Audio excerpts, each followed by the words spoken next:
Recently আমি একটা বই রিলেটেড একটা খবর শুনলাম, যে খবরটা সব বই প্রেমীদেরকেই দুঃখ দেবে। বেশ কিছু এআই কোম্পানি প্রচুর পরিমাণে বই কিনছেন এবং দুঃখের ব্যাপার কি জানেন, সেই বইগুলোর স্পাইনগুলো কেটে দিচ্ছে। কেন না, সেই বইগুলোকে তারা খুব সহজে এবং কম খরচে স্ক্যান করতে পারবে। এবার আপনারা ভাবতে পারেন যে স্পাইন কেটে স্প্যান করে লাভটা কি।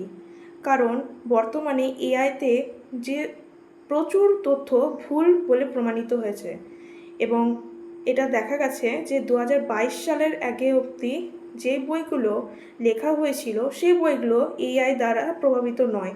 তাই তাদের টার্গেট হচ্ছে 2022 সালের আগে প্রকাশিত বইগুলো, কিন্তু 2022 সালের পর থেকে প্রকাশিত বইগুলো নয়। কিন্তু প্রচুর পরিমাণে বই কিনছে বলে অনেকের কাছে তার স্বাভাবিক কারণে বই বাজারে বেশি বিক্রি হচ্ছে এবং অনেকের কাছে এই বই যে বাজারে বিক্রি হচ্ছে এই খবরটা ভালো, ঠিক আছে, কিন্তু বইগুলো যে কিনছে এভাবে বইগুলোকে নষ্ট করার কারণ কি? আর কেন আমরা বইপ্রেমীরা ভয় পাচ্ছি জানেন?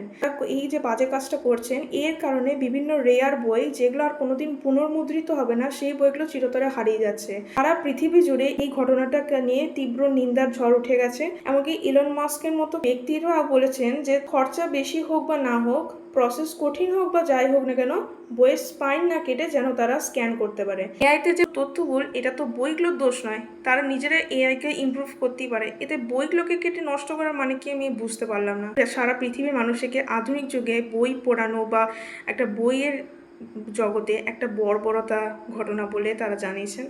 এবং আপনারাই বলুন, ঘটনাটা কি ঠিক হচ্ছে? যদি আপনারা বইপ্রেমী না হন, কোনো কিছু জিনিসকে ইমপ্রুভ করার জন্য একটা জিনিসকে নষ্ট করতে হবে?